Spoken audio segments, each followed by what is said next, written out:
All right, everybody, welcome back to another episode of Adrenaline and Instinct.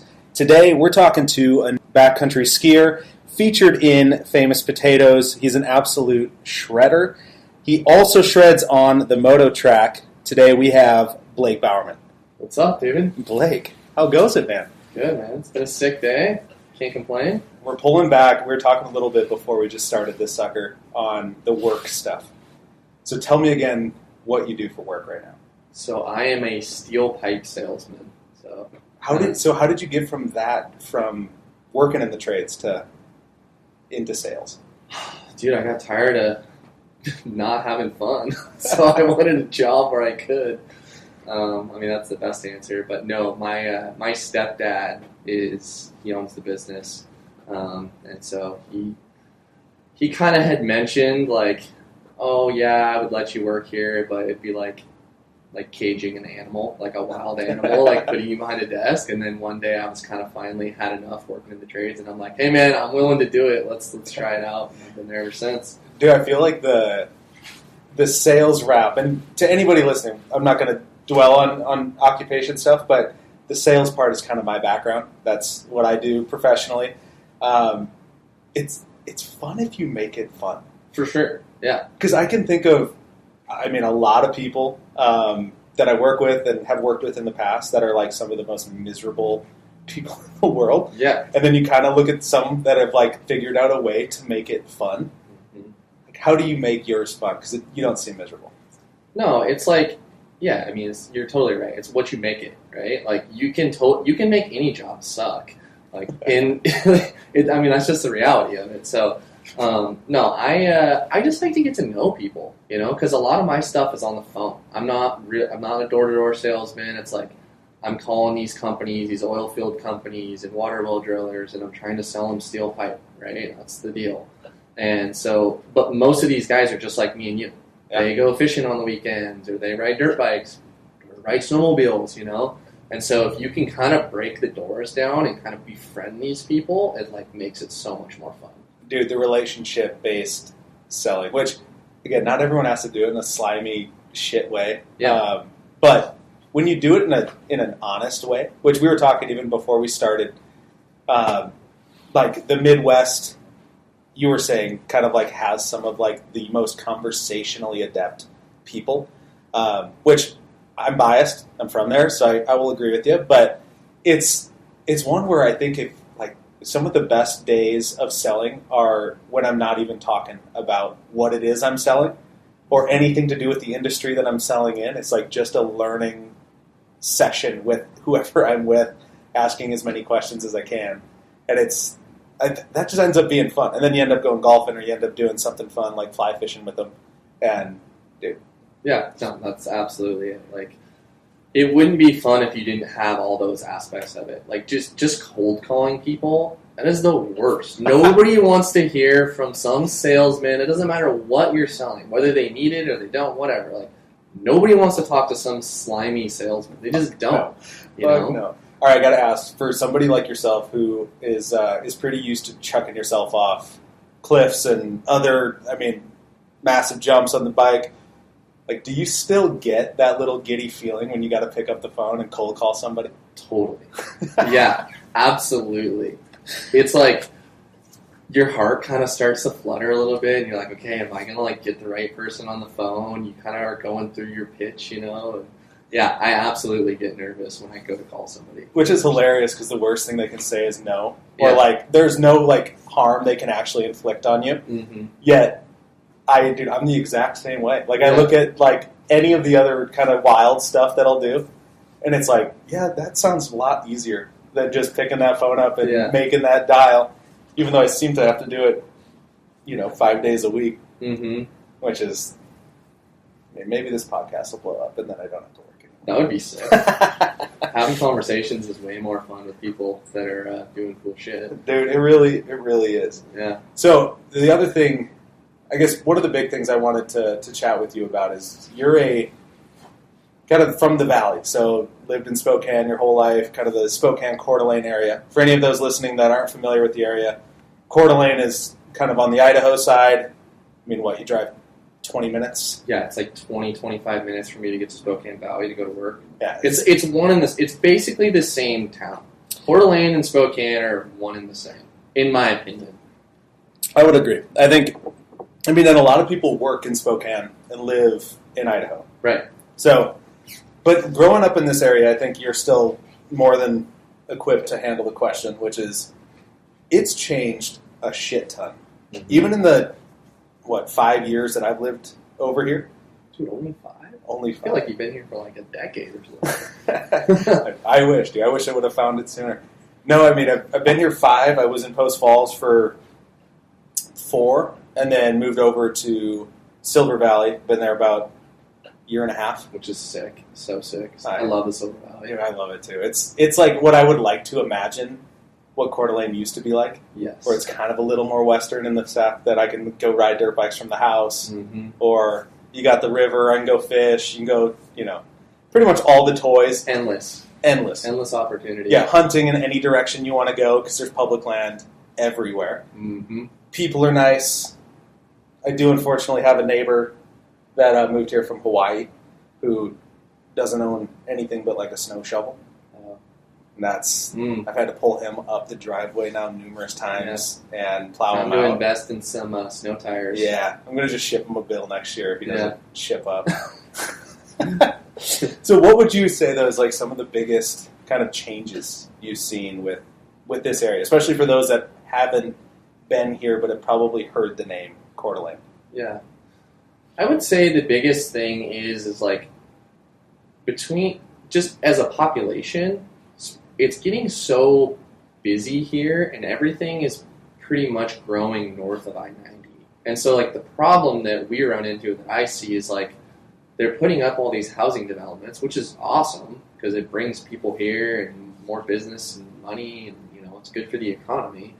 But it congests everything because this place was never designed to have this many people here. Yeah. Like we literally have 2 lanes of travel on I-90 in each direction, starting at the Montana border, you know what I mean, and going all the way to Seattle. It opens up every now and again, but like, dude, that's all we have. It goes east and west, It really does. I think we find ourselves, well, I'm usually more like Montana side of Idaho, which I don't know if you've had this happen, but snowmobiling back there, and you think it's 4 o'clock, and I got to get back. Yep. I don't want to ride out in the dark or whatever, and then you get back, and it's 3 o'clock. Dude, cheat code. You got to set your phone on manual time. I do it. It's all set on Pacific Standard, so it never changes. Dude, that's a clutch thing, because that is, it's never boned me, but I've definitely like boned myself out of like an extra hour of riding. Oh, we definitely have gotten like, oh yeah, no, we got another hour. So we absolutely do not have another hour. It's going to be dark and it's time to get out of here. So where was your home mountain when you were growing up shredding? Schweitzer. So, yeah. We were kind of the Spokane. There's like for people who don't know, like the Spokane kind of population. There's so many different mountains to ride at, but there's a lot of people that kind of gravitate towards Schweitzer because. No disrespect to any other mountains, but like I think Schweitzer is the best around here for the type of skiing I like to do personally. And so a lot of people end up at Schweitzer, which is sick. So I've never actually got to ride Schweitzer. I've snowboarded Silver and Lookout. Yep. Where like Lookout, I feel like the draw is like just awesome tree riding for sure, and just kind of endless. And then they put the high speed lift in, so that helped things. Silver seems to be.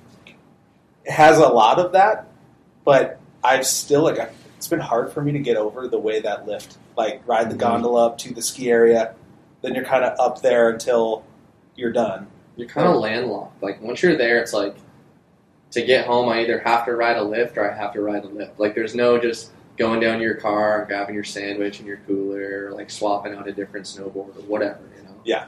So that's the one thing. But Silver as a whole, it's actually a really sick hill. There's a lot of like sneaky good terrain in Silver, which is cool. It's, and I know that mountain better in the summer with racing like hard enduro on it. Yeah, or mountain biking, which I end up finding myself doing a lot more there than others. But even that, it's massive elevation from where you're skiing down.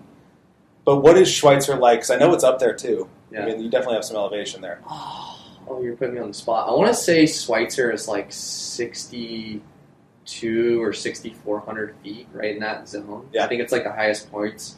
Pretty sure like the top of they would call it the South Bowl, which kind of overlooks the lake and everything. It's kind of the highest area. But dude, no, Schweitzer's sick. Like the thing that draws me to Schweitzer is like you get kind of more of the like steep and deep, like big cliffs, lots of steep chutes and things of that nature, where like it's kind of emulates more of like backcountry terrain in certain areas. It's not just like here's this nice groomed run, like have your way, or like here's like some gladed trees that you can go like find some secret like little cow stashes. Like you can really go there to like kind of push your skills and like the limits of your skiing, which is cool. That's what I like about Schweitzer. I dig that. Because I mean, kind of Schweitzer's starting to get more of like the Canadian Rocky feel. Yeah. Coming down, correct? Than like Silver Mountain, which is kind of really just tree locked. Yeah. North Idaho style. For sure.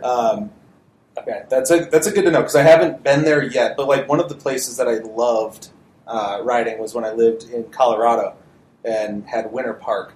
I don't know if you've done much riding over there. No, not much at all. It almost feels very similar to a Schweitzer, which is pretty sick because every time I hear anything about it, I'm kind of like I get a little frothed up and want to go ride there. Used to be a much harder course snowboarder. I haven't been able to ride in a long time. I just choose to go snowmobiling. Dude, that's what happens is all these snowboarders, this happens all the time. We joke about it in our crew. It's like you have all these people that are like sick skiers or snowboarders and they get on a snowmobile and they never touch their skis or snowboard again. It's so funny. Well, it's just there's no like downtime, honestly. Yeah. You're just continuously having fun going up, down, side, doesn't matter. I get it, dude. It's hard. But there's part of me that like would love to slap, something on and at least get some turns in. Living 10 minutes away from a hill, dude, I like kick myself that I haven't used it more. Dude, come out with us. Come do it. We'll like get you some pow turns at least. Dude, I feel like you could get me like the training wheels. Like, what's the equivalent of the leash, dude? Yeah. I need the leash that you just hold on to. Yeah, I can like hold you back and just like snowplow down. Just so I don't dummy myself into a tree. No, dude, that's like the way to do it. I remember one time we did. It was actually sick. So with David McKinney, right? He was just on, and I remember we did a shoot with David for the new Ether Mono suit, and we brought Phil Chadwick with us. Oh, yeah. Which is also local legend at 509. We brought him with us, but he's just like such a core snowboarder, right? Yeah. I mean, like he's like a really good. Like grew up Salt Lake City, Chad's Gap, dude, straight up. And like it was just like a little mellow shoot. Like, we're just shooting a little teaser, like promotional video, but we had him like tag along and like get it, like doubled him up and got him some power laps on his snowboard. But dude, he was cheesing ear to ear. It was the sickest thing ever because he doesn't do it. He just was out with you guys sledding. Yeah, So like it was funny to like bring the sled and or the board and do the thing. And like, it's fun when you got to have somebody who wants to do that. Yes. It's, I mean, shoot, man, I remember going back to like the Winter Park days.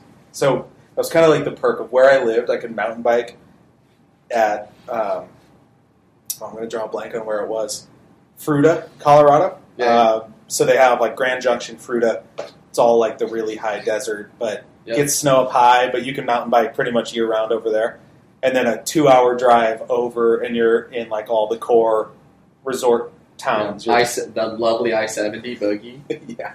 But I'm trying to think. It's like Interstate 2 or Highway 2. It's a dirt road that runs the back side of pretty much I-70. Okay. So if you're clipping on it, you can get to Winter Park, which should be about a 3.5-hour drive. Yeah. You can get there in about 2 hours, and it like funnels you right into that town. Oh. It is a like kind of a little local, not a local secret, but it's a super well maintained like gravel highway. Okay. Like is that the one that runs like parallel to I-70 kind of? Yeah, just like over the mountain on the other side. Yeah. Okay. I know what you're talking about. And it's so would jump on that, get over to Winter Park. I had like a 153, pretty much a park board from Wisconsin still. Yes. That I just like rode the wheels off of. Dude, it was like I mean, that was like the ear-to-ear stuff. Like, I totally know what you're talking about. And I just don't know why I never kept going. Because snowmobiling is so much fun. You get out there, straight up, everybody brings their skis or their snowboards, and they strap them to their sled, and they do the thing, and they start doing pow turns and ripping around in the trees, and they just never, ever unload their, like, whatever they have with them off their sled. Because why would you? It's too much fun. Dude, I did, so me and my wife, this is now when we lived in Washington. Yeah. She's been an absolute awesome person and moved all these places with me, just checking all these out, working remote, and we're just like, all right, sorry, Jess, you're going to have to get a new job again. New town. We're moving to Washington. Yeah. And so when we got over there, she was like, all right, I want to try skiing. And there was, I think, Summit at Snoqualmie over there, mountain. And we, dude, ended up like Craigslist find this guy that just like sources skis from other people and like gives you a screaming deal on them. Oh, it's like he's like a broker. He's like a ski broker. That was literally what his card said. No way. I'm not even shitting you. That's insane. He kitted us up good for like $300. Had like a pair of like pretty good twin tip, kind of all around skis. Yeah. Jess got a nice pair of starter skis, and we went ripping. The first day was a pow day, and not seeing your fucking feet. Yeah. Beyond fucked me up. Like I could not. Deep days. Yeah. It wasn't like deep. Like I'm not. I mean, dude, we were so elementary with it. Sure. But it was a blast. Like just fumbling around and trying and kind of just learning and feel so. I felt so uncoordinated doing it, but we just kept doing it. It became so much fun, and then we got plagued with like. That was the COVID year where they just shut everything down, and then I think it ended up raining almost all winter up on that. It's not very high elevation over there. It's like 3,000 feet or something. It doesn't make you feel too bad when it rains in the mountain and you can't go anyways. Yeah, but when you purchased a season pass, and you're sucks. And we were into it, dude. Mm-hmm. Like that's what we were looking forward to doing. And they did night skiing over there too, so we were going almost every night and having the time of our lives. But I think when I start talking to skiers, I kind of like get a little bit of that part of me really wants to go try it again. Dude, you should. I should. Bring it out. Or snowboards. I'm much more proficient snowboard. I could probably not keep up with you boys, but I could be distantly behind. Dude, we'll strap it on the sled. I got an extra rack. We're good to go. Perfect. Well, that's the thing about us is like the boys and I, the potato boys, if you will. Essex kind of made this he made a point when we were all like first started sledding together, and the thing was like everybody's got a sled in their ski boots. From the trailhead, like you sled in your ski boots all day, which is, if you talk to anybody that's a backcountry skier, like probably the stupidest thing you could ever do ever. But there's a reason, which is what you brought up. It's like, if you are in your ski boots already, you're way more likely to go ski something once you're out there. You're not just going to go get, like we call it like blacking out. You get in this POW field and you just black out on your sled and you just want to keep ripping, you know?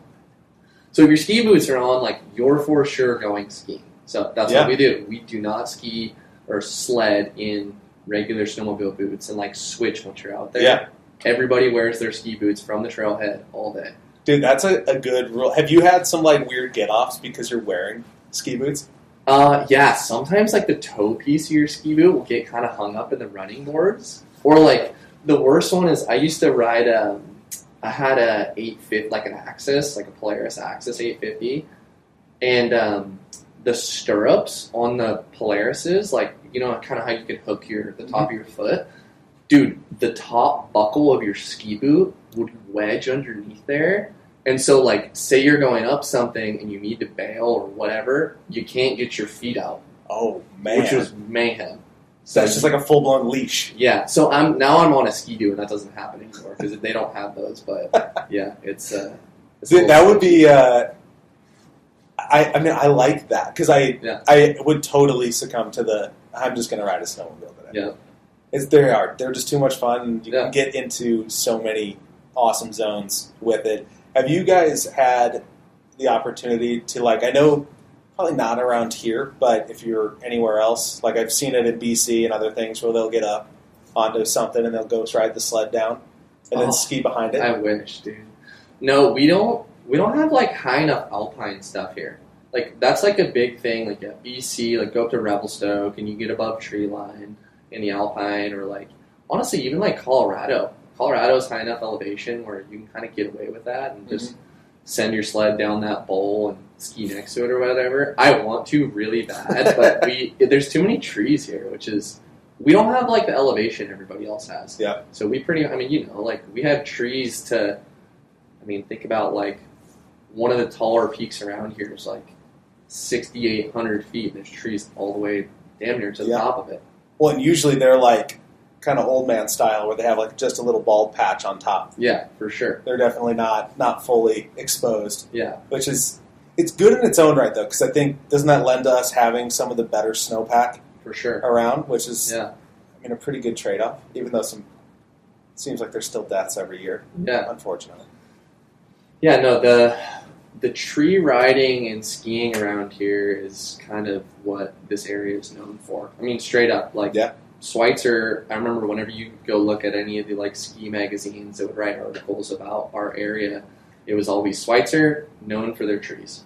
Like literally, I have a poster right here. It's covered up by all those ski jigs, but that's from John Spriggs, which is like OG pro skier from back in the day. I mean, literally, the signature on it, I got it when I was a Grom, right? So I was stoked at a ski premiere. It literally says, Schweitzer equals best trees. It literally says that on the thing. Like, that's what Schweitzer's known for, which is crazy. I love it. Dude, there's so many, I've noticed this, like, as I've traveled around, and where usually anytime I say, like, oh, yeah, I'm from North Idaho, somebody has something to say about how amazing something is there. Yeah. So, like, for instance, the trees at Schweitzer, or some people say the elk hunting is really good here. I don't. Is it? It's good. Did you get one yet? I have gotten one. Okay. So it's good. It's just some of like the toughest. Yeah, for sure. Almost like we have good bulls. Yep. There's jungle bulls, and you have to go through some of the like thickest, shittiest shoulder high brush that just cuts all your shit up.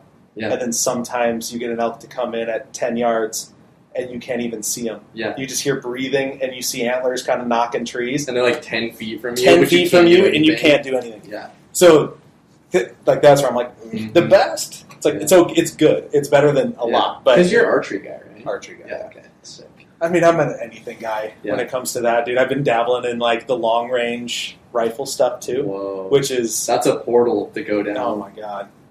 Yeah, I made a mistake going down it, honestly, because when, like, the archery mind, you have to, like, think of how can I get something to 40 yards. It's kind of like the pocket, the nice distance.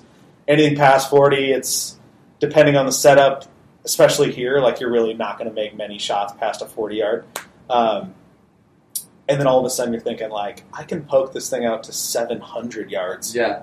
Which means you can find something on a hillside, sip your coffee, chat with your buddy. Mm-hmm. Hey, is everyone in position? And then let it fly. Yeah, have you ever seen the movie Shooter? Like, literally, like, I can shoot this from a mile away if I want. So, and there's a lot of skill behind it. Like, by no means is it that easy. No, for sure. Yeah.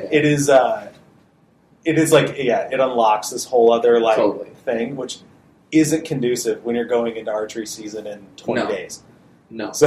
Well, and that's the thing, because I dabbled in archery a little bit. Okay. Like, and I gave it up, unfortunately, because I was a farmer at the time, and September would come around, and I'd be like, hey, can I go? And they're like, yeah, you're fucked, dude. Like, no, we got wheat cut, like, no, you're good. Got work to do. Yeah, we got work to do. So I let that dream kind of die, unfortunately. I wish I still have a bow, but... Dude, you should still get into it. Yeah, I need to do it one of these days. There's a lot of elk to be had out here. Yeah, it's, I don't know. It seems like it's tough around here, though. So it is, but I think for somebody like yourself that knows the backcountry here so well. True, yeah. Like, you're kind of like, the distance for you to get started and actually be successful is like much, much shorter than a guy that doesn't know how to navigate the backcountry. That's true. Yeah, absolutely. We definitely know how to travel in the mountains well. Yeah. I wouldn't say that it's near as efficient as when I'm traveling in the wintertime. Because, like, hiking, well, I guess we're still hiking, but, like, Yeah. you know how it is. Like, sleds can get you into some crazy places in the middle of winter that, like, and way faster than you would. I mean, Dirt bikes get you pretty far back there. Dirt bikes is good, too. Yeah, but even then, like, dude, some of the stuff around here is crazy because it's like, unless there's a trail or like somewhat of like a little goat trail that you can kind of get up, like doing hard enduro with your bow on your back would not be sick. Dude, it is not sick. I can tell you that because unfortunately for a lot of the hunting I do, that's kind of like the trail I have to look for. Yeah. Because so many people out here ride and will hunt and ride. So they'll be out and just kind of doing their thing on little single track, you know, the normal stuff. And I need to look for like a long, deep creek crossing to kind of separate the guys that don't want to go in a little bit deeper. Dude, careful! You're gonna expose all your tricks. Well, they would have to learn how to ride that. That's so true. I'm okay for now. And honestly, if they can get back there and they can ride the same stuff, then I'm like, that's somebody I would love to share the backcountry with. Yeah. But the other one is like, there's a certain spot. I will not give any like detailed locations as to where this is, but it's like drop me a pin. 10 miles back, and then all of a sudden it's this like steep punch of a climb on a moto, like on my 300 two-stroke, which is geared low. I am first gear, just like chugging up this thing, even like having a clutch pop some of the roots and stuff like that. And I've had now numerous people that have come with me onto that trail and like looped out or like couldn't make it past that spot. Yeah. Which is great because then it's another 2 miles and then it's this like beautiful zone that looks like it should be somewhere in Utah or Colorado where it opens up. Should be a postcard. Yeah, and it's just like totally insane and awesome. And that was where I actually got my elk.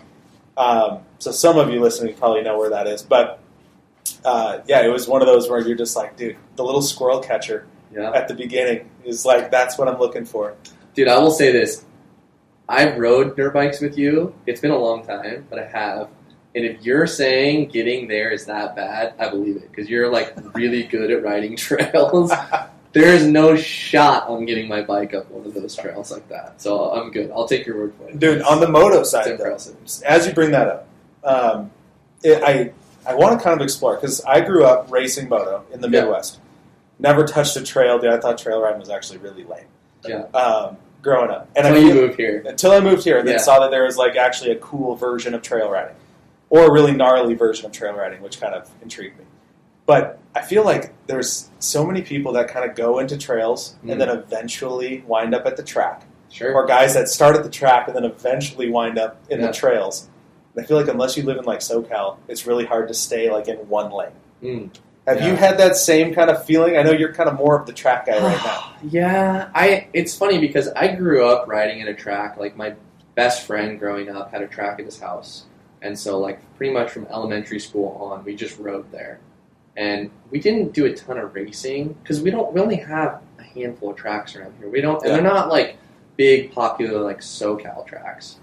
And so anyways, I ended up going on a bit of a like break from moto for a long time, and the boys, Essex and Steven and the guys that were riding trails up here after we're done skiing, they were trying to convince me to get a trail bike, right? So I bought and I wanted to get back because I like to ride the track and hit jumps and do the thing, and I thought, this is a great thing. Like, I'll totally do this. We explore the backcountry. We have all these cool spots. Like, I'm in.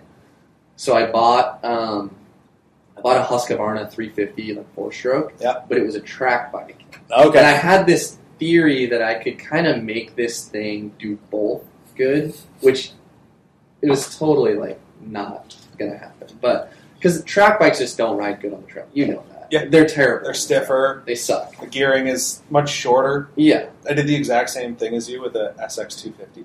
Yeah, dude, it just doesn't work. Yeah. And so I tried this, and, like, I kind of rode it a bit and was doing the thing, and I was having fun riding the trails, but then one of my buddies, Ryan Fogarty, he's like this big snowboard guy around here, he was riding the track a lot. He was like, oh dude, you got a bike again, like let's get you back out to Airway, our local track, and like do it. And then literally since that day I have not touched a trail since. Like I just ride moto now, like I love it. It's kind of what I grew up doing, so it's I've kind of gotten the itch here and there to go back to a track. You got to come. The issue is, dude, is my 300 two-stroke is so hard enduro tuned and stuff that it's like if I go ride it on a track at speed, it will be dangerous. Yeah. That's probably the only thing that's keeping me from doing it. That's your problem too, because you're too like. I have friends that come ride them that are like they've like never touched a track, right? Yeah. So like they can kind of get away with riding their trail bikes because it's like they're obviously not going to outride them at the track. They're not going to hit any of the jumps. Or if they do, they're like the smaller ones, and the suspension can take it. Yeah. Like, you're good. So, like, if you come out, like, I totally get it. Like, you're like, I want to hit all the jumps. I'm going to bottom out my suspension. This is going to suck. I'm going to ruin my tire. Like, I'm going to hate my trail bike. My kickstand's going to fall down. Oh, yeah, all this stuff. I had, like, we did it was like a hair scramble. So, like, where it links part of a track usually to a bunch of trails. And, I mean, bike ran great on even that, but the hard enduro stuff is so soft because it's so. I mean, it's meant to just find. And for people that aren't familiar with the hard enduro side, it's like the bikes are so soft that your rear tire looks flat because of the mousse you have in it, and it's drilled, it's cut, so the thing will literally find traction where no traction is, because you're finding yourself in creeks and things that just bikes probably shouldn't even be in. You need maximum traction, so like the more surface area you can have on the ground, the better. Yes. That's not the same for moto. No. So when you go to a moto track and then you're leaning into ruts and you're making that tire flat where it shouldn't necessarily be flat, that's where you end up doing some really weird things. But I've been thinking about trying to, like, because I could change some gearing. Totally. I could crank the suspension up, like I'm fine with that, and then just change out mousse and throw some tubes in. Call her a day. Yeah, you need another set of wheels. That's it, dude. I just need another bike. Yeah, dude. Preaching the choir. We gotta sell some more stuff. Yeah, dude. Dude, yes. Sell a few more things. The hard part with where I live is going to Airway is so far. It's too far, yeah. So I don't know what would be closer. There's some, like, private tracks around here we can go ride. You'd be stoked. But that's, like, our best public track is Airway, which is... It looks sick, though. Like, there's so much of it that's sick. Like, so when I grew up racing, like, the track, I'm sure you've heard of it, Millville. Minnesota. No way, that's where you grew up? That was your track? So, like, that was 2.5 hours. So we would race what they called the Super Series. Yeah. So you're racing that track. That's so sick. I had no idea. Yeah. Dude, Millville. That's like legendary. Growing up on that, it's like really hard to kind of like compare other tracks to. It's like literally, for people who don't know, Millville's track is arguably the best track in North America. Like, people think that is the best track of all time. So, like, if you're going to go ride anywhere else, you're going to think it's garbage. Correct. It's situated in this, like, valley in Minnesota, and where it is in Minnesota, they get tons of rain. It's super green. Yeah. Almost always, like, the dirt is just this, like, perfect, moist, tacky, just like what dreams are made of for a moto guy. Seriously. And then the ruts are always so perfectly formed where you can just carve that track. And it that one, like, I mean, it turns boys to men. I want to go, dude. I want to go so bad. And they do. So here's the other crazy part. People from Midwest might know, but I think it's called Meadow Valley, something like that. It's a track that is, I shit you not, a half a mile away from Millville.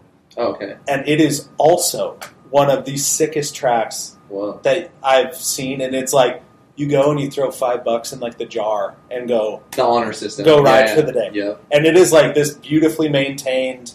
I mean, it's just like, dude, it's what dreams are made of. Yeah. And, like, so we would always go a day or two early to Millville, go ride that track for a day, and then go for... 2 for 1. Yeah, and then practice and then race. And it was... That's sick. Dude, yeah. The moto side is... It's so much fun. I had some really bad get-offs, which kind of pushed me... more towards. I talked about it in the first episode I ever did, but hitting that false neutral off and it's game launching over, in. I mean, you know what it takes to shear bars off of a bike, hitting a tree. Gnarly. Some rowdy stuff there, and then had a couple other bell ringers that, just ones where it's like they let a vet rider out in a practice. Yeah. And coming around this was actually Southern Illinois. Yeah. So, where your wife's from, or not where she's from, but the state. and coming around this big like drag corner, and you have to hit, I think this jump, 4th gear, tapped on a 450. Too fast for me. Just like, dude, fully wicked. Like, Yeah. when you doing it, you're like fully sprawled, like hucking it. That's a big jump. It's a big boy. Yeah. It's this massive uphill triple. And yeah, they let this vet rider out, like a vet B guy, out with the A practice. Yeah. And usually, like, kind of the rule of thumb is if you're not hitting stuff, you file to the one side or away from where the race line is. Yeah. So everyone's kind of hitting it wide outside, hitting the jump. So if anyone's not hitting it, you ride the right side and just over. This guy's on the right side, so shouldn't think anything of it. I mean, that's just kind of normal. Yeah. And all of a sudden, he cases the double on the triple, squids out, Ooh. goes left as I'm coming down on the triple, and had to basically just fully eject my bike. It landed on the right side of him, and I landed on the left side of him. Oh. And dude, just cartwheeled, tumbled. I definitely got knocked out on that one. And I woke up because the medic was there, like giving me smelling salts, and he was just like, "Dude, No you've been way, snoring. they give you smelling salts? Yeah, you've been snoring for minutes, you know." That's kind of And they checked, make sure I was good. Like I was just like really shooken up. I was broken bones. No broken bones. Definitely concussed. But like that's like kind of like best case scenario when you're getting off a wreck like that.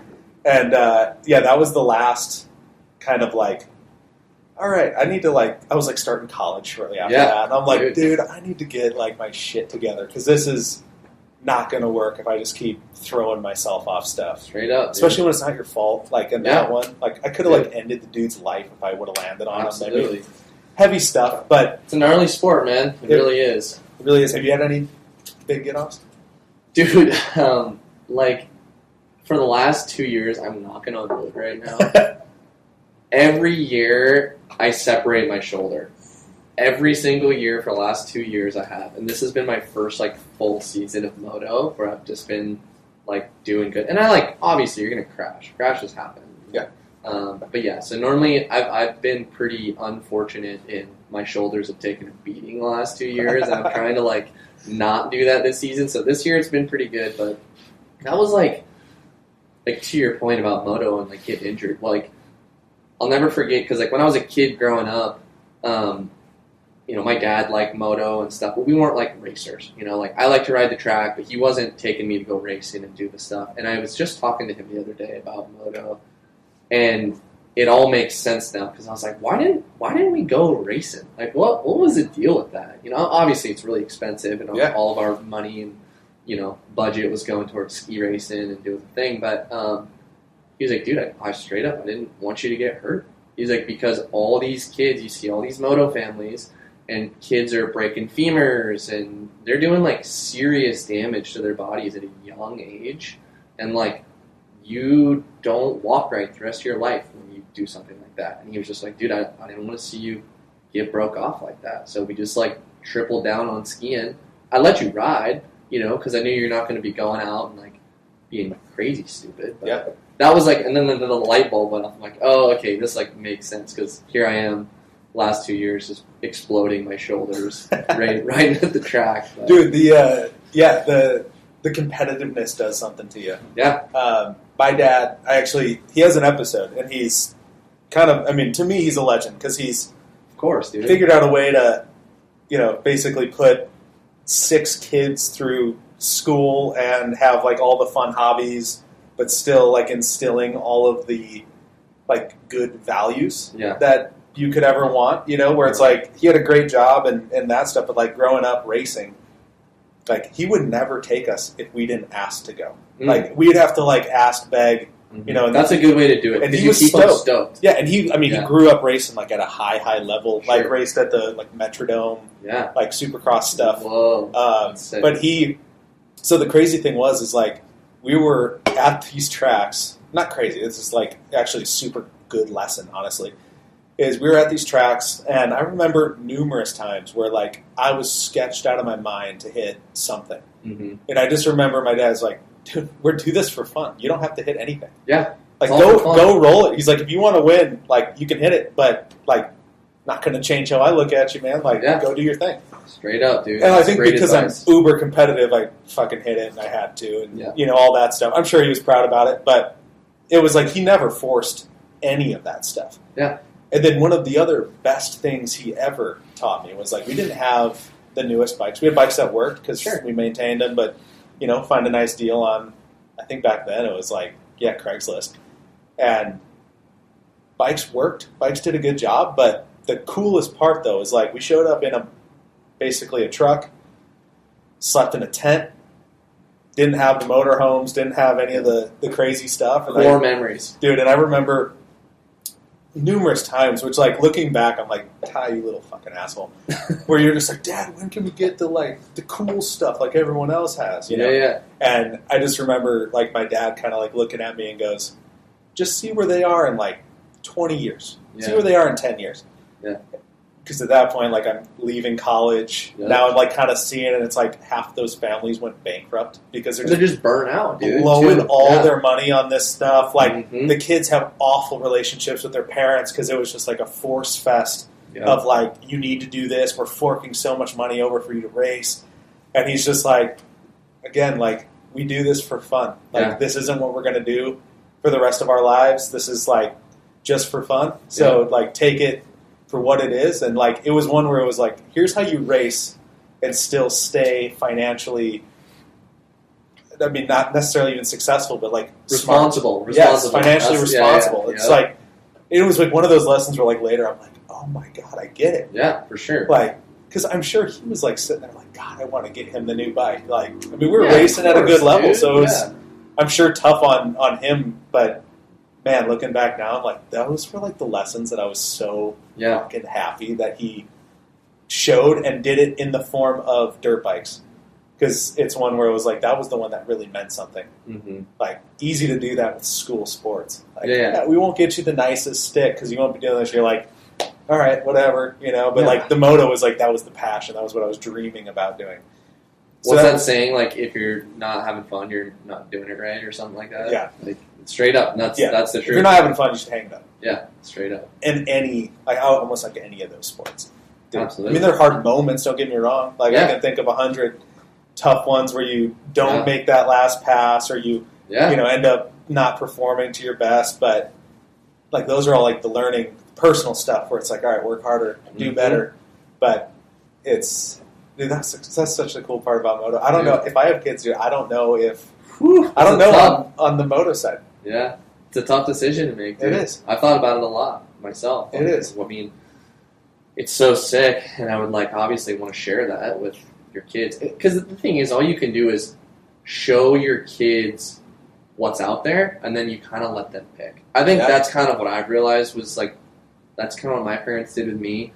They're like, here's all these cool hobbies you can do. You know what I mean? From playing school basketball or baseball to riding dirt bikes and stuff. And I immediately stopped playing baseball or whatever, you know, because I wanted to ride dirt bikes and go skiing. And so as long as you, like, expose your kids to it, and, like, they'll kind of do the rest. Yeah. And that's it. Like, and maybe they won't be moto guys, you know? Yeah. Maybe they're, you know, maybe your kid's a big snowboarder. Like, that's what makes him tick. That's cool too, dude. I think Cam, when I did an episode with him, kind of one thing he said, and I wholeheartedly agree with him, and I know he is this way, where he just gets stoked if you're stoked about something. It can be something he doesn't even have an interest in, for sure. And I feel like as long as my future child, can see passion in something, like I think it could be anything. It could be a fucking play for all I give a shit. It's like as long as they're stoked out of their minds and just grinding towards this goal that they've set for themselves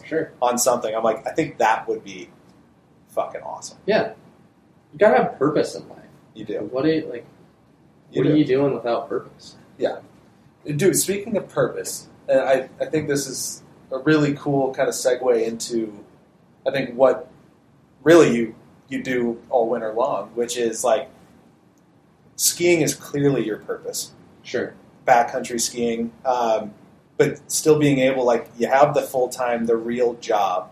So when you jump into your winter months where, you know, you still have all the work pressure, all the other stuff, it's not like this is like the full-time gig and you don't have to do anything other than just ski. Mm-hmm. You know, like how do you kind of sick though? It would be sick. Hey, anyone listening? it would be super sick. And I mean, you clearly have a shit ton of skill on it. But like, how do you kind of like look at winter like purposefully? Yeah, it's a good question. Like, I think the big thing for me, just right off the bat, and I kind of feel like the boys, Steven and Essex and Cam, like our whole crew, we look at it as, first of all, we're having fun, right? And like, if we're not having fun, like, what are we doing out here, right? Yeah. Like, we're going out there to explore our backyard, which is the funnest thing to do ever. Like, that's all you do when you're a kid growing up, is you're just exploring. So like, I'm just a big kid out in the woods exploring zones. But then the other thing is we're also, like, we have a goal. We're trying to make a movie every year because that's what we like to do. Yeah. And we want to showcase like what this area is about. And so winter, as soon as winter rolls around, it's kind of funny to watch how everybody's attitudes shift in the crew, because as much fun as we have doing it, it definitely does turn into a job.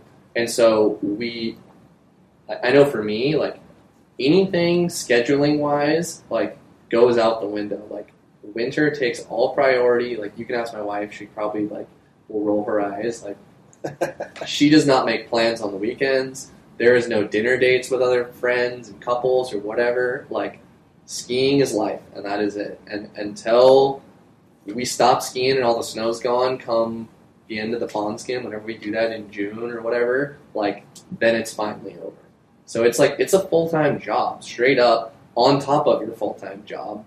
And then you got to make something that people are maybe going to be interested in watching. And if they don't, whatever, it's all good. Everyone, if anyone's seen it, they're fucking sick. Oh, thanks. Dude. Like, that's Cam behind the camera. It is, but it's. I mean, Cam can't force personality on people. So I think it's always interesting when I'm like watching those, especially. And now that I know you guys, but I watched the first ones when I really didn't know you guys. Yeah. So I kind of got a good read on both sides. But I mean, I think the what cool is part, wrong with these guys? Dude, I think it was more of like, dude, I want to go fucking hang out with these guys, because the whole thing is just like, it portrays fun. It's like structured fun, and it's work, and it's a grind. Totally. But core memories and so many things that like you guys pack into one winter. Yeah. That so many people strive to do probably in a lifetime, which is a crazy thing to look at. Yeah. And then I think also, like, at least with what you guys have kind of going, I told Cam, it's like strivable. Mm-hmm. Like, everything is in the backyard. It's doable. You guys aren't like getting heli dropped onto a mountaintop. Hopefully this year. But well, if it progresses to that, fuck yeah, that would be sick. But the core of it is you guys are going and doing stuff that, I mean, not the average guy can do, but sure, somebody could work towards and get a similar experience. Absolutely. Well, and that's the thing, like, with the films, that's what we've always tried to kind of drive home. It's like, we want people to be able to relate to this thing. And that was, I mean, when we first started doing this, it was COVID, right? And so everybody was staying home, and kind of like, everybody started like doubling down because you couldn't go anywhere, and so exploring your backyard, it's like kind of like I said earlier, like when you're a little kid, all you want to do is explore your backyard and like go do it with your friends. Like, that's what life is. And so being able to do that and make it relatable to like anybody who wants to like watch the film, and like it kind of makes you feel something. If you feel like maybe you feel inspired or whatever, to be like, you know what, like, I got mountains, and I got a pair of, like, skins, and I got a couple buddies that are ambitious, and, like, I don't know, let's go see, like, what's on the backside of our local ski resort that's out of bounds. Or, like, let's go, and it's just, like, this total adventure, right? Yeah. Like, if we can inspire people to do that, like, I mean, that's kind of what it's all about, because that's all we're doing. Yeah. It's fun, man. It's incredible. There was another thing that, like, Essex had mentioned about you specifically, that when you're in the backcountry, you have such a meticulous checklist, and you're so religious with kind of what you do, what you don't do, what you have to do before you can then drop, or any of that. Like, I'd love to explore your mind a little bit on like what your philosophy is back there. Yeah, that's.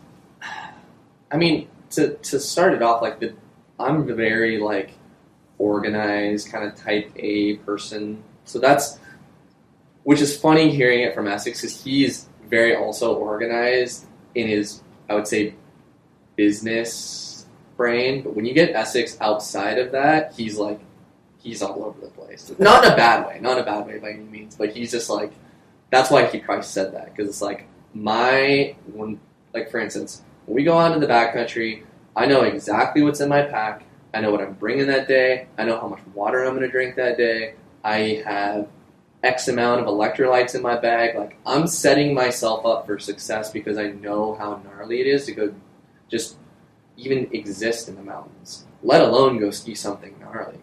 So that, I don't know, that kind of stemmed from like just growing up, you just kind of like get into being an organized person, and it's just like overflows into that. But the thing that helps me overall with skiing is I know that, like, essentially that what you have with you and like the training that you've done to get you where you are in the moment, you are capable of skiing whatever you're going to do, because you wouldn't do it if you weren't prepared, right? So you've got all the right stuff in your pack. You've got all your avalanche gear. You know how to use it. You're properly fueled. That's a big thing for us. Like, Essex will make fun of me all the time. He's like, dude, you always know like when you need to eat a snack before we like go hike up something early. And I'm like, yeah, dude, because if I don't have the energy, I'm gonna like fall down this thing, or like I'm gonna get to the top and I'm not gonna feel like I can ski it good because I don't have the energy or whatever.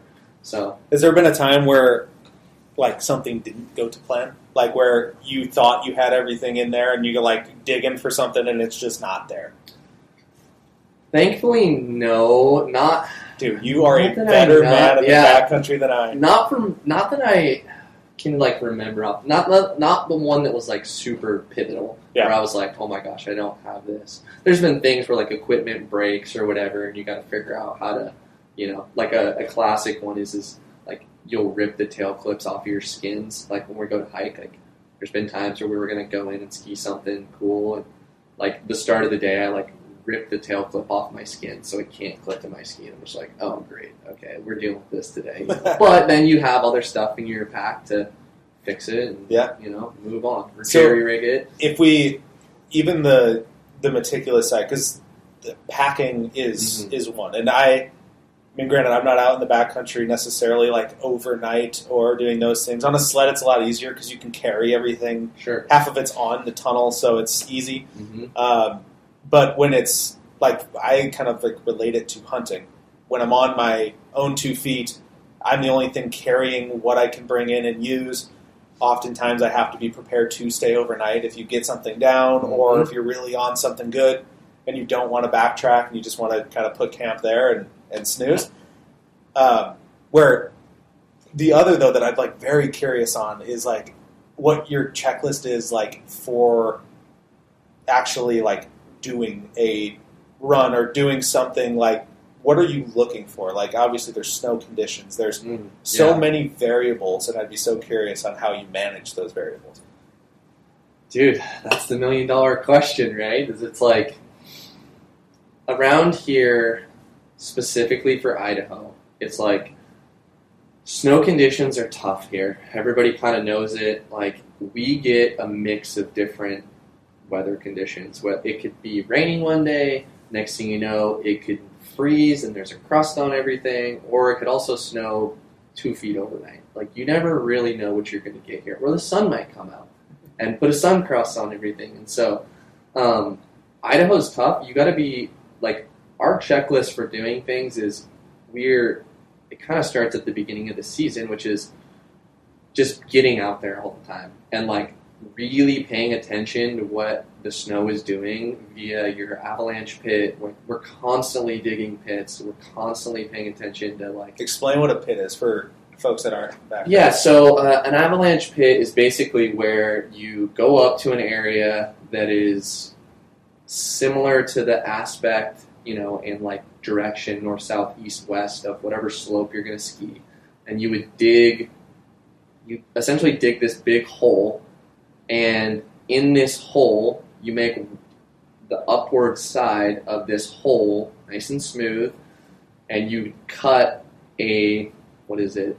I should know this. It's like 30 centimeter by 30 centimeter column with a snow saw.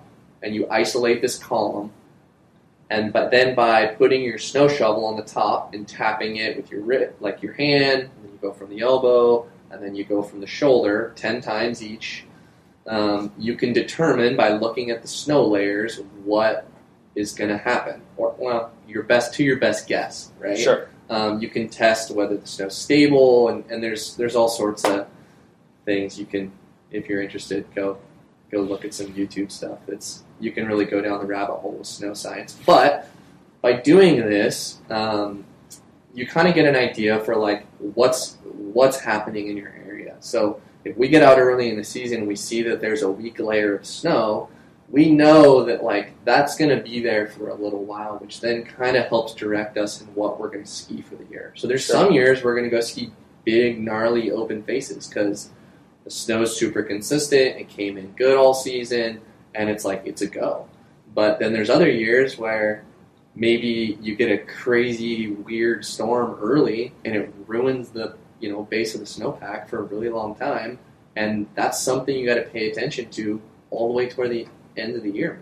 Yeah, sometimes I mean, for somebody like me who's out of the Midwest who wasn't raised up in this stuff, and I get to lean on a lot of friends when I'm back there on knowing what areas are safer than others. And now, granted, I'm not out. Like I think a lot of times, like snowmobilers outside of like spring conditions will kind of look away from any of like the big faces, big, massive, kind of open patches where they're steep enough that they could slide. But like on skiing, it's always a mystery to me on, not a mystery, it's so intriguing is a better word, to kind of like understand like the method of like, so like you dig the pit, and then what happens when it's like on the verge, where you're like, hey, it's good, but it's not great. Yeah. Like what thought process do you guys then run through?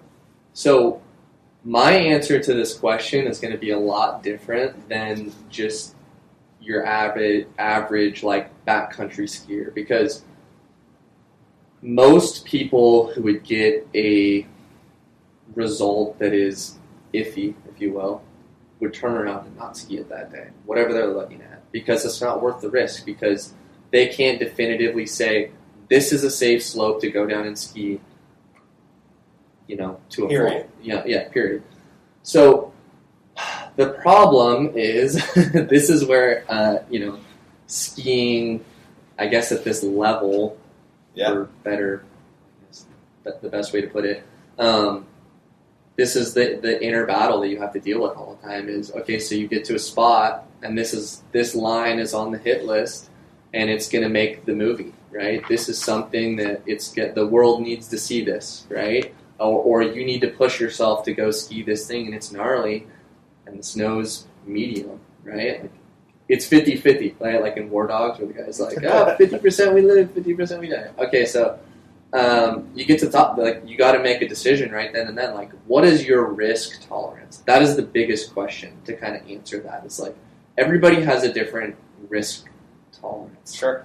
And so most people, if they see anything sketchy in the backcountry, when they dig their avalanche pit, or they deem it unsafe, or they go on the IPAC, the avalanche forecast website that does all the forecasting for around here, and they see high danger or even medium danger, they're like, nope, not going out, or maybe we're going to stay in a safe zone or whatever. That doesn't mean that for our crew, which is the hardest thing about all this, because you have this inner battle with yourself in that moment when the snow is 50-50, or maybe it's questionable, but you think it's safe. You go, okay, is it worth it, right? Am I going to walk out of here alive after I ski this thing? These are the two questions I ask myself. Can I walk away from this alive?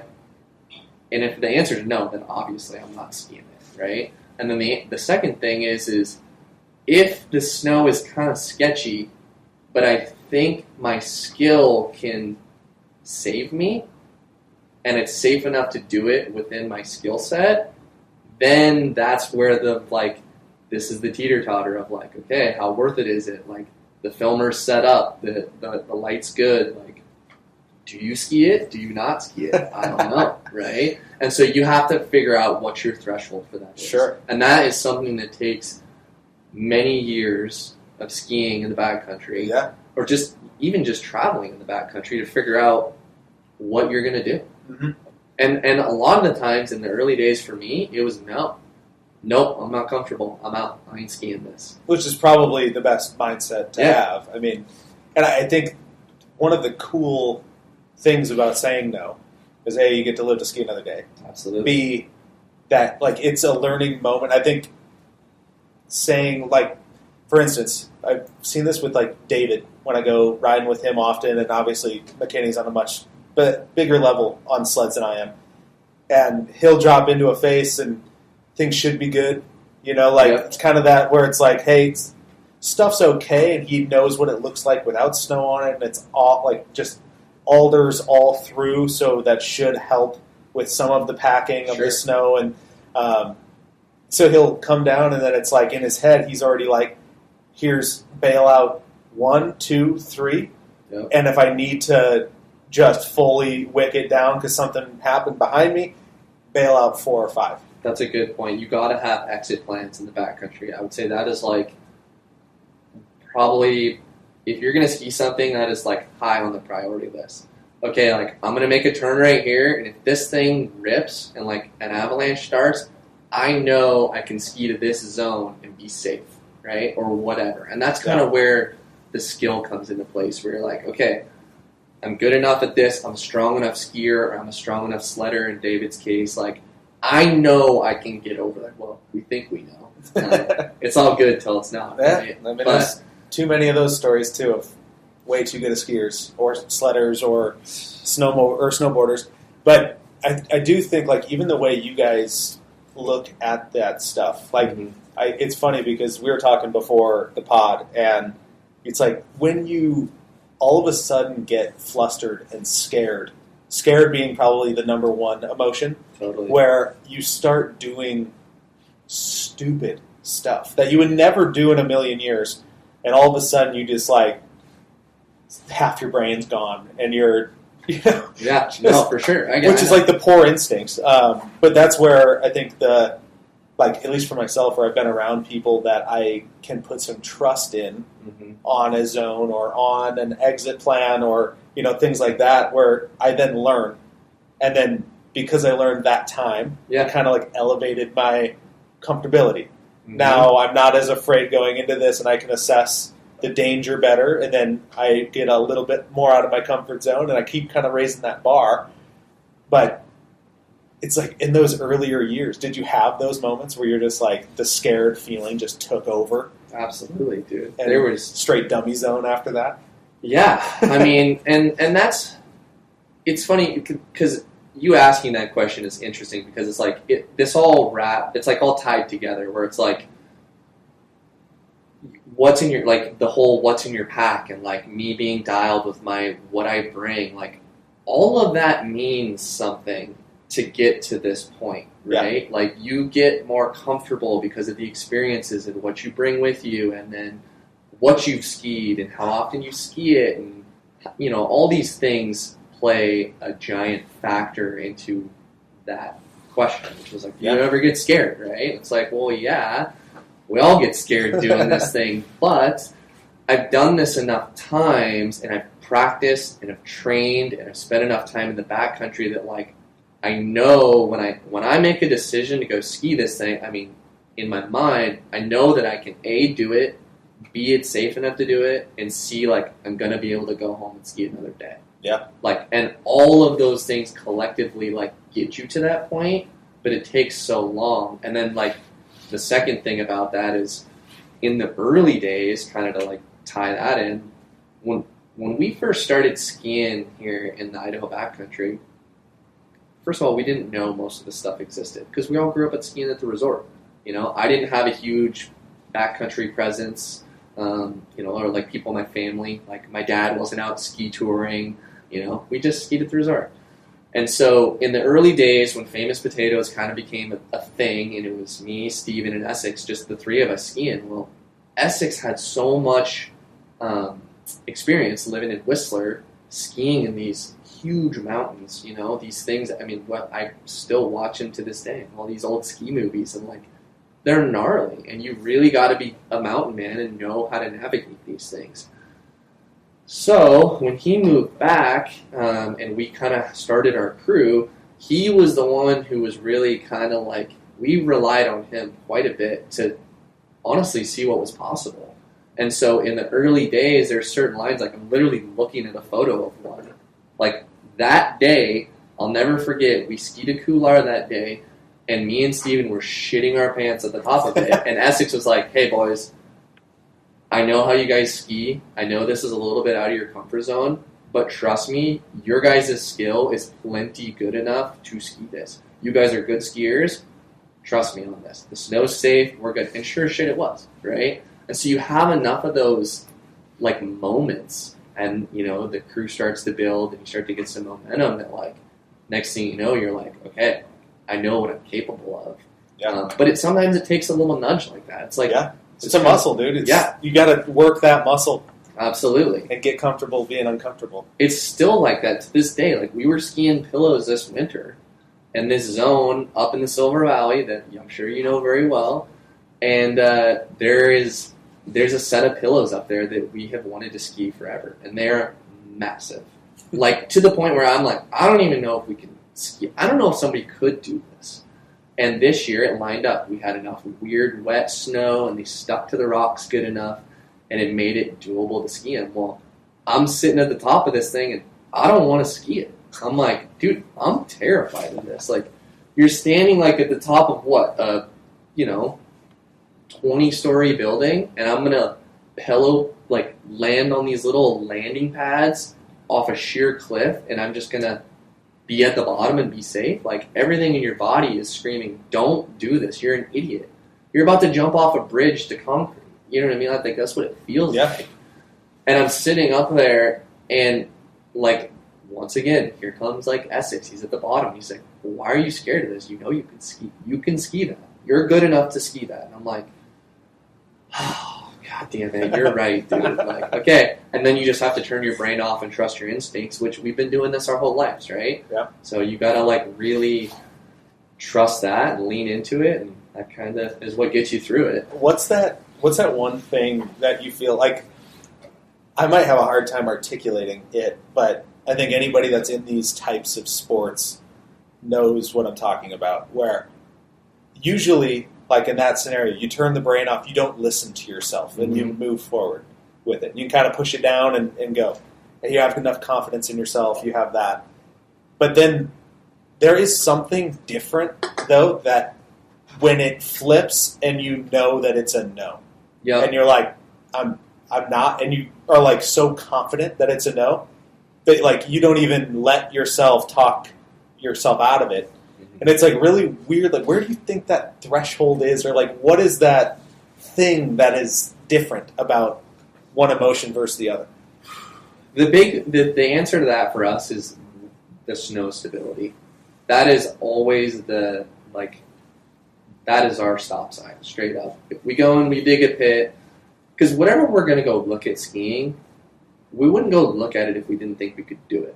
Right? And that's the big thing. It's like you know your skill level. But you get to the zone and you're like, okay, things are lining up, and you dig a pit, and if it's not good for the conditions or whatever you're going to go ski, then that's a no, dude. And we've done it. There's been plenty of times. There was a zone in Famous Potatoes too that we went and skied, and we turned around twice before we ever got to go ski that line. Just the snow wasn't right, and we couldn't decide, or not that we couldn't decide, we couldn't say, yeah, this is worth it, and we'll be able to all do this safely. It was like, okay, there was not enough known because the snow was being weird. There was a layer of grapple, which is basically just hail. Like and ball bearings on top ball of the bearings snow. Under the snow and all this stuff. And so, we're like, okay, no. We went back again. It's a no again, right? And then finally we got it, which was crazy. But that's our answer to it because, like I said, you're going to you're going to go ski something that you think you can, or that's pushing the limits to what you can. So even like snow conditions are good. And I know, I'm not even going to ask if you've had, because I think everybody has had it. Mm-hmm. Even on dirt bikes. Like that would maybe be even another one, because like the medium isn't as forgiving as soft snow. Like a jump or just those things where it's like mentally things are good. Things are okay. There's no wind. Snow conditions are good, or dirt conditions are good. And like for myself at least, there's like a you shouldn't do this, man. Hey, that looks scary. You shouldn't. And I can stuff that guy down. Yep. You know, he doesn't mean anything. He's kind of a bitch. then there's the like the tough guy. Like, you're not fucking doing this. Yeah. And like that's the one I listen to. Mm-hmm. And it's a different one. He doesn't come out very often until it's really something that I'm like, sorry, boys. Like, not. Now, granted, have I always not? No, maybe later in life I've listened to that guy a little bit more than the other. Yeah, you get older, you get a little bit more in tune with that guy. Become buddies and listen to him. But there's definitely that weird kind of in between where it's like your body knows when you really, really shouldn't do something and when it just doesn't want to do something. I'm guessing you've had a couple of those. Absolutely. I ask myself that all the time on all these lines. I'm like, am I just being a bitch about this? Or like, am I not going to go home tonight because I don't make it off the mountain because I go ski something that I shouldn't have, or the snow conditions weren't right, you know? And like that's kind of my things. Like I talk to my wife about this all the time. Like I come home from some like heavy mission that we did, and I'm like, I have like these crazy, almost like out of body experiences at the top of these lines because like you're totally dealing with those two guys, right? You're like, yeah, I should ski this. I know I can ski this, but then the snow's a little iffy, right? What if it slides and I run out of talent and I don't get to go home? I want to go home. I want to ski this, like live to ski another day. So it's like you go through these crazy mental battles in the moment, in the mountain, and it's like, I don't know. It's kind of I think what makes you go back a bit because it's like, I mean, that is as one with human life and nature as you can get is that moment right there. Instinctual, primal, all of that stuff. And I think the other thing too, which is like more of like the promotion for this type of stuff, which is like the depth of that emotion and feeling is like you will never ever get it watching a video. Nope. You will never ever get it at the grocery store. Yep. Like there's one way to get it and one way only. And, like, you got to put yourself in a situation like that. Yeah, absolutely. And it can be hunting. It can be, fishing and you run into a grizzly. Like, there's so many ways to get yourself, and I'm not saying, like, go throw yourself in harm's way, but it's definitely the, like, opening yourself up more to the world of adrenaline. Absolutely. And it's a powerful thing, man. Dude, it is. Well, and that's the thing, too, is that's kind of why I like the films that we make, because like we said earlier, like they're relatable, you know? And so like the reality of it all is I'm not Tanner Hall, okay? I wish I was, but I'm not. Or I'm not Sammy Carlson or, you know, name a pro at whatever your discipline is. So these movies are relatable to the person that's watching it, and like they can go out and kind of try to emulate these same things. Or if they are doing it, because we're doing it on, you know, we're doing it at a high level, but it's an attainable level, right? And so people watch your film and you tell this story and they go, oh yeah, no, that line didn't look that gnarly that they just skied, but I've actually stood at the bottom of that line and it's fucked, right? And I would never hike up that in a million years or whatever. And so like, I think it kind of helps, to your point, like, make it more, like, make it resonate more with the audience. Because you can watch something, like you said, and you're just like, oh, yeah, whatever. Like, it's cool. No big deal. It's like Moto, for instance. Like, that's a great example. Like, you see somebody go, you watch X Games, and you see somebody hit a freestyle ramp. At least maybe this is me. And I'm like, a 75-foot freestyle ramp, right? I'm like, yeah, I could fucking do that. No problem, right? I got that. And then you go look at a 75-foot freestyle ramp on your dirt bike, and you're like, dude, no way I'm hitting that thing. Are you kidding me? Right? Could you do it? Yeah, right? And you listen to that one guy and you're like, yeah, your skill's good enough. You could totally do this. Not a big deal. But, like, that's kind of one of those things, right? Yeah. I think the other, like, the depth of the movies you guys are putting out, I think that maybe it's slept on or maybe it's something you guys are totally aware of, but I think it's not necessarily even like, because the level of skiing is very, very high. But the mission to get to these ski zones and more of like the story behind, or the process would be a good way.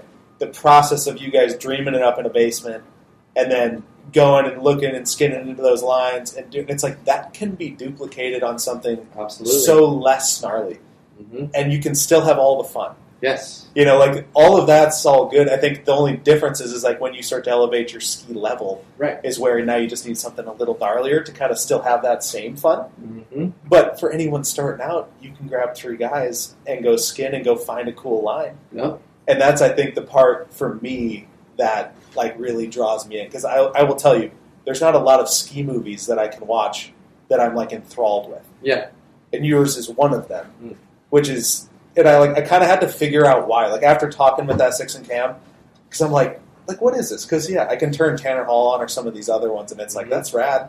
It's cool. It's ski porn. That's what we call it, straight up. Yeah. It's literally ski porn. Yeah. You're watching it. It's all their highlights of the season, and it's the sickest shit ever that you've ever seen. But you can't relate to it because I can't do a triple cork, 1,000,000 spins over this 120-foot jump. That's not how I ski. Yeah, right. Well, they're not focused on the stuff of getting in and having a zone totally blocked out and you can't ski it, or like even the one where it's like the snow's shit and you guys go surfing. Yeah. It's like little stuff like that where it's just like, oh, we're going to throw an audible in here, but it's like they're having fun. And that's something like, oh, that surfing looks kind of fun. Like I feel like that would be a really fun thing to go try. Yeah. And it's like everything that is on there can be duplicated at a much, much lesser level, which is, again, why I think it's so relatable and why there's so many people that watch it and are like, they love seeing it at the high level, but they think they could do it at the low level. Yeah, dude, that's our niche, straight up. And like that's kind of been our target is like, look, we're not the biggest name pro skiers out there. Arguably, we're not pro skiers at all, really, right? But like, you go and you do something to the best of your ability, and you tell a cool story, and that's what resonates with viewers. Like, and honestly, that's what media is nowadays. People who tell the best stories generally get the most views. And like, not that you're out hunting for views. I don't want it to sound like that, but like, that's what makes people interested in what you're doing. Yeah. Like the story, look at reality TV.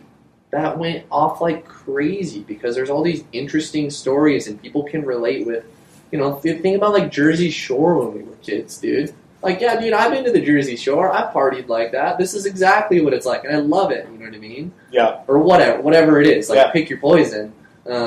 It's as long as it's relatable and it tells a good story, people are interested, and it like gives us purpose to keep going out and doing what we're doing. And then the big thing with all of this, is we're exploring our backyard and we're trying to ski stuff that, for the most part, we don't think has ever been skied.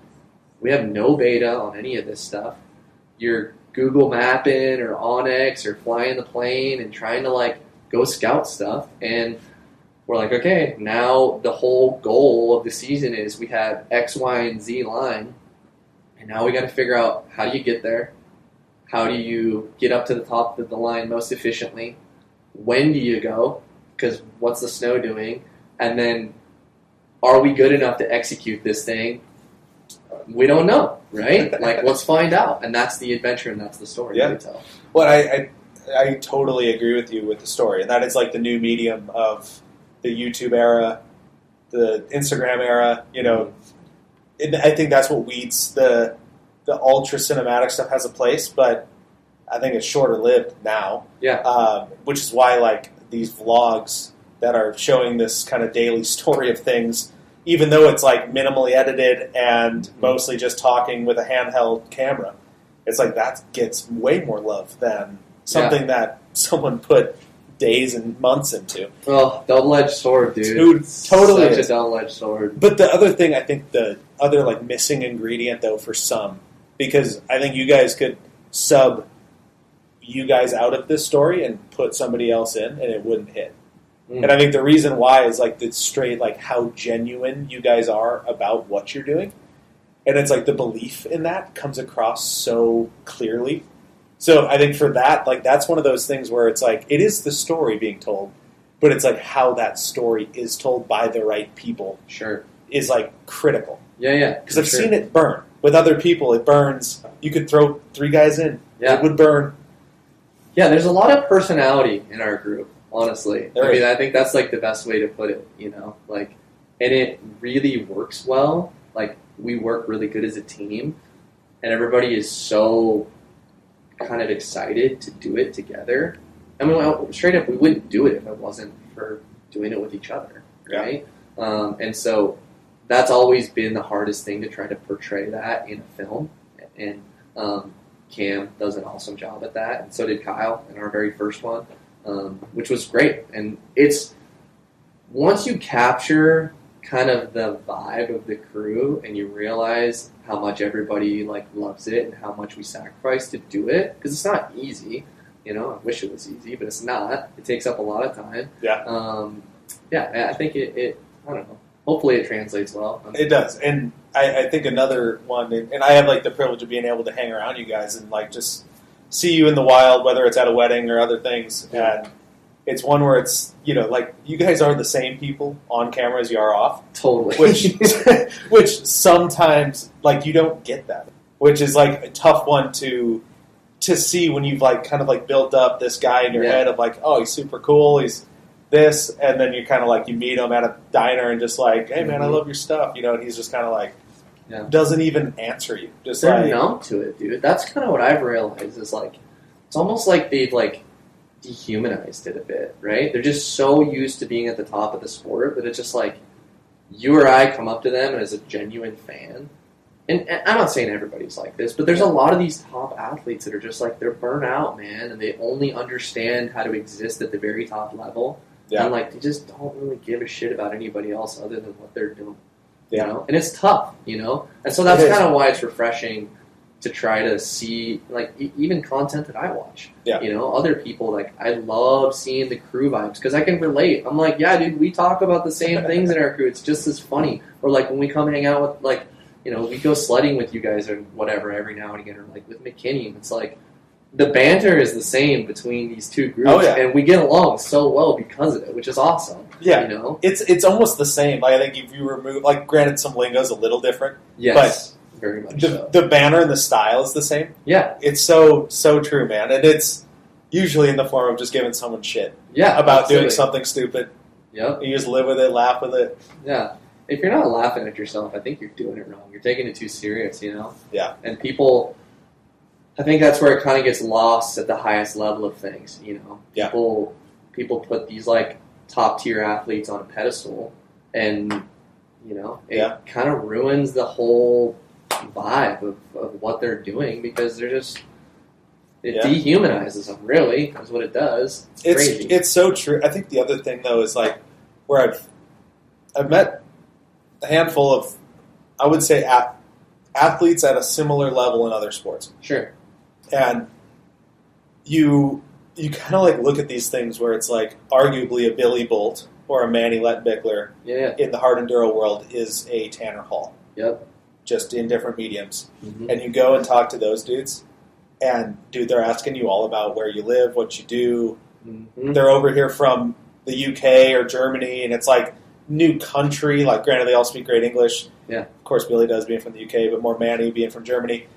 And it's like, they're just like stoked that you're stoked in the sport that they're in and performing so well in. Mm. And like, that was like the first one where I was like, oh, these guys are like different. Mm-hmm. And then I've met some Moto guys, you know, like one that I thought was hilarious was like a Ryan Dungey, if you remember him. Yeah, oh yeah. It was like, I shit you not, one of the nicest guys I've ever met in my entire Midwest, life. At Midwest, at his prime. Like, winning Supercrosses, I remember at the Indianapolis Supercross, my little brother and I, we're like little fucking groms at this point, but we're running over there. He's walking to go to whatever, the first heat race, whatever he was in. And he's like walking, and we're just like, can we have an autograph? You know, like a total kid thing. And he's just like, I got a race. Meet me right here after this race, and I will sign whatever you got, Yep. And we come walking out after that race, and he's waiting right there. I don't know how long he would have waited. Sure. But he was waiting right there. Yeah. And like, oh, there you guys are. And like signs. And it's like, That is so cool. you don't have to do that. No. Like that is purely he appreciated fans and does what he had to do. And then you have like a Ryan Villapoto where we've like almost a similar situation, and he's just like, I'm racing. Yeah. And just walks away. Right. And then later you find out it's like the dude was so burnt out on the sport that he was just kind of like, I'm here to do a job and that is it. Yeah. I'm here to get paid to race, and like that's all my contract says. And it's like I think later, at least for Ryan Villapoto, I know we're jumping like multiple sports here, but at least for him, he like came out and was kind of like, that was so tough for me to like be in that situation, because now you see him without the pro racing, and he's like a total character and like loves the fans and is like totally embraced it now. And I'm kind of like, I love to see that like full character arc with him come around. Now I hope someone like a Tanner Hall would eventually come back to reality a little bit, even though it's like when I approached him, dude, I'm an adult, like this was like a few years ago, and it's like, at least myself, I would think I would know how to be like, hey, sorry, bro, like not to bug you, dude, just love your stuff, like, cheers. Yeah. And like, you would think that I would get like a, hey, no problem, man, like, have a good one. Thanks, man, appreciate it. Like that was it, not looking for an autograph, not looking for anything, but it was just an interesting one, dude. Yeah. The ski world, it's an interesting dynamic. It is weird. It's a very... And it's actually funny you bring that up, because I've talked with Essex a lot about this, because when he was living in Whistler, for people that don't know, like Whistler is like the mecca of like backcountry skiing for the most part. I mean, there's backcountry skiing in a lot of places, but like there is an insane backcountry ski scene in Whistler, and there, I mean, you name a pro skier, they probably live there or they film there most of the year for their part in whatever movie or whatever they're doing. And so Blackcomb's one of the most featured areas in, I think, most films. Yeah, snowboard and ski. Yeah. And so the thing is people get so lost in their craft up there that I remember like Essex coming home when we started this whole Famous Potatoes ski thing, and it was just, us skiing at first. It was funny because I'm just like such a stoker. I'm always like, I'm so down to just be happy and just excited about whatever we're doing.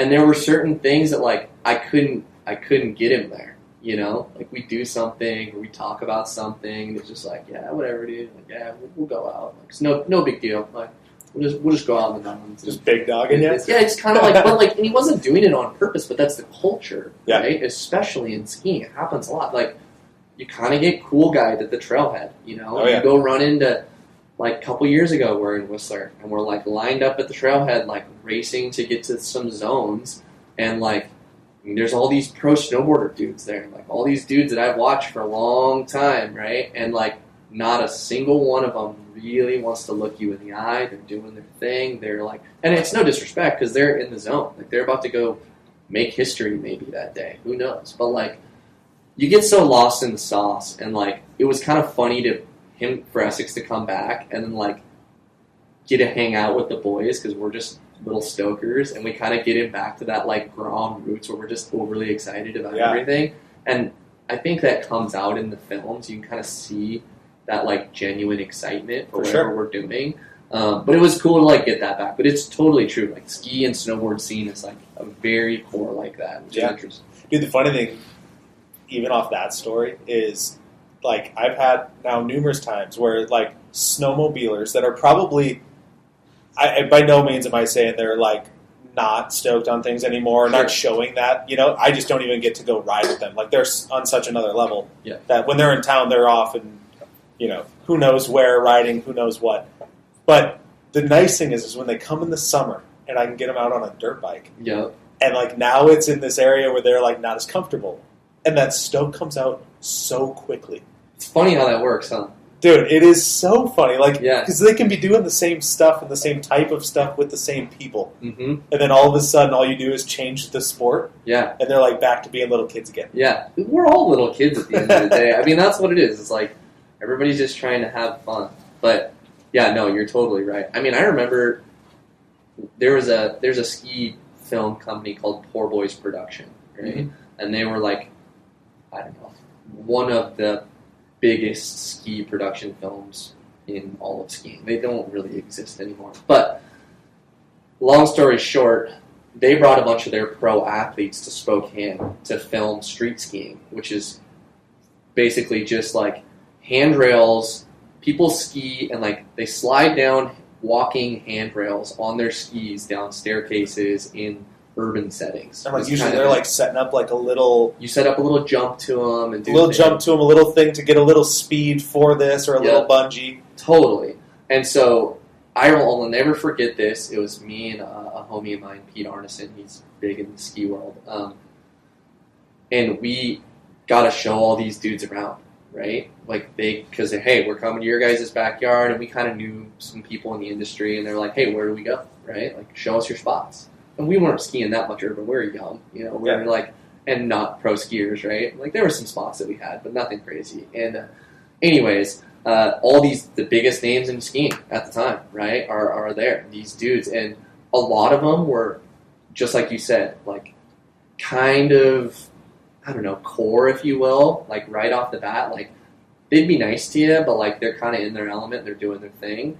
But then there was a couple of them that are just, they're going to be your best friend right off the rip. Like, I'll never forget, there's this one dude named LJ, Strenio, or Strino, however you say his last name. He's an East Coast guy.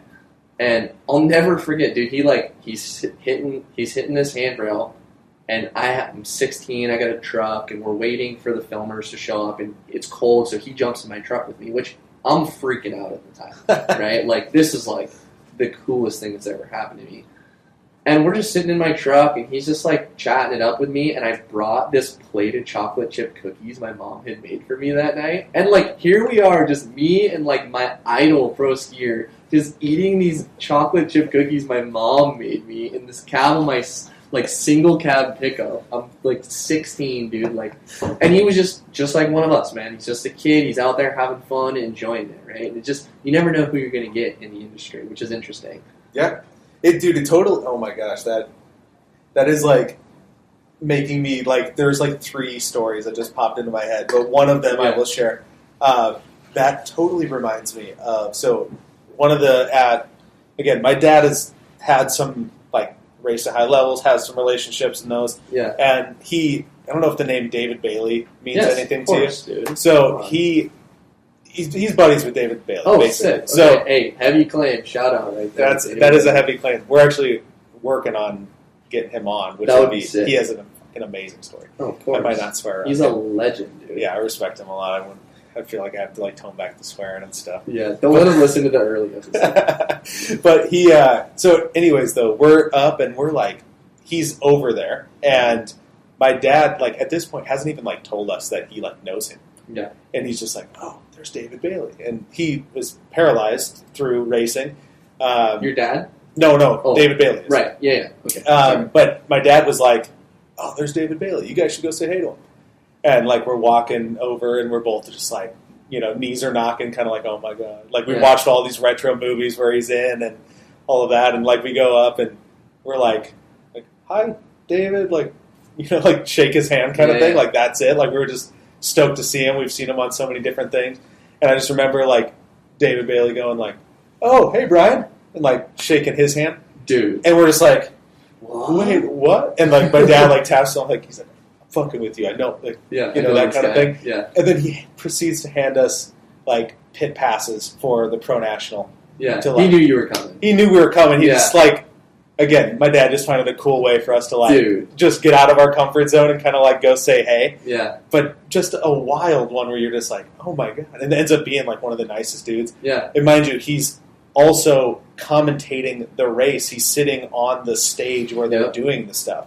So we think we're, like, already intruding and just, like, the most out of thing, but, like, ends up making this, like, one of the most memorable, like, pro We're still talking about it, dude. Still talking about it. That's sick. And it's just one of those, dude, where, like, I think that's unfortunately the part where some of these guys, they forget that they can make a kid's, like, dream come true just by a few words and a little bit of engagement. Absolutely. And I think that's the tough part is when they kind of fall off of that. It's like, how many kids could you have made lifelong athletes in this sport because you just shared a little bit of kindness.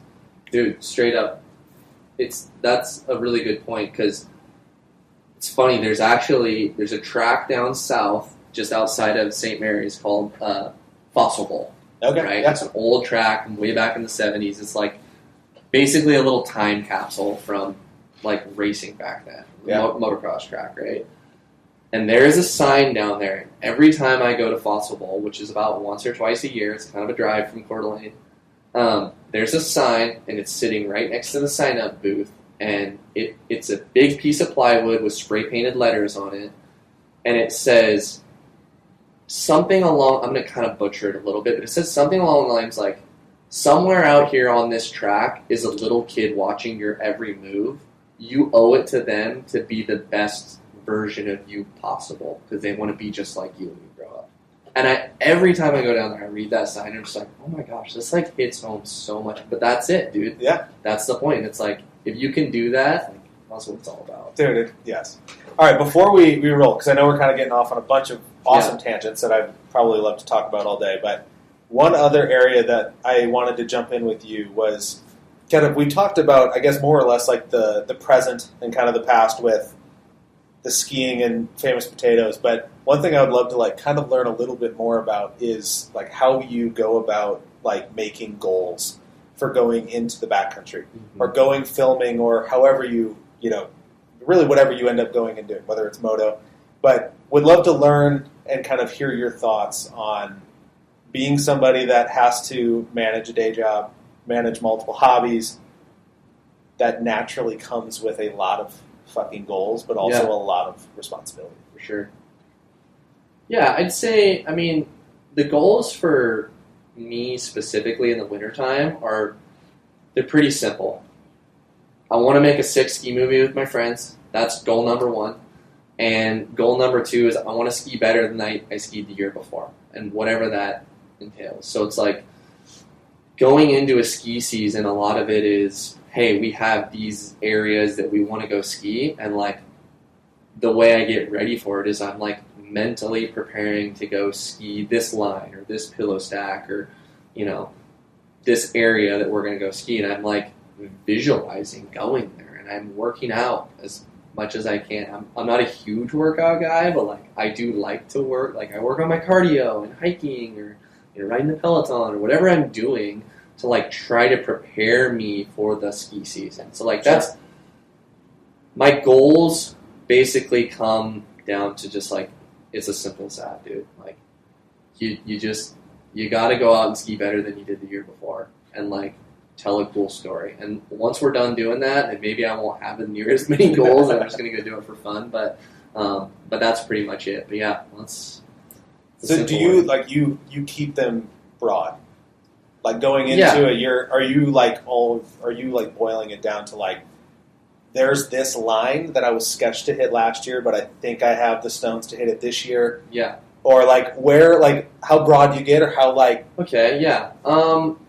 So it is, sometimes it's really broad and sometimes it's really specific, because a lot of the times if we don't have areas or like lines we want to go ski, or like a whatever, basically like a hit list essentially is kind of what we call it.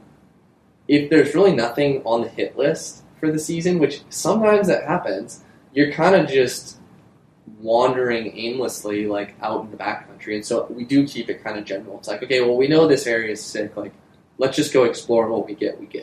So then that kind of like falls back to like, okay, well, I just want to ski hard, I got to ski better than I did last year, I got to be fitter, you know, I got to do this and that. But then there definitely is times where you go ski a line. Like there was some stuff in Canada that we've skied once before, like in a season, and I didn't want to ski it. I'm like, no, dude, this is too gnarly, I can't do it. And then like it ate at me all year, right? And I like know I could have done it, and we go back the next year and I'm like, okay, this is it. Like to your point, yeah, I finally like nutted up and decided to ski this line, and it was the sickest thing I did all year, you know?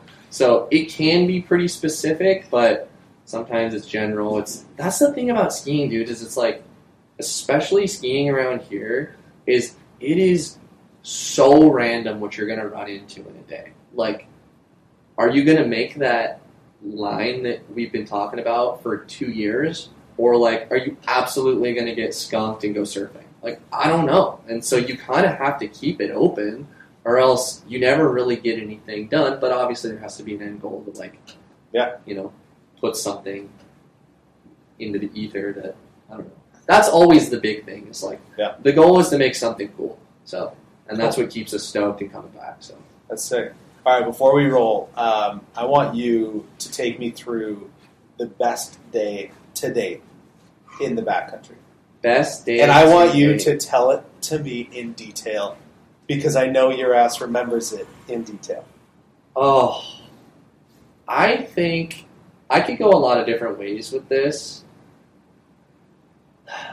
And I feel like maybe one day we'll go deeper or something, but I would say the best day we had in the backcountry, the best day I had, and I'll speak for the crew, like the best day we've ever had as a crew together, we went to this zone up in the cabinets of, eastern Idaho, western Montana. There's so much cool stuff up there.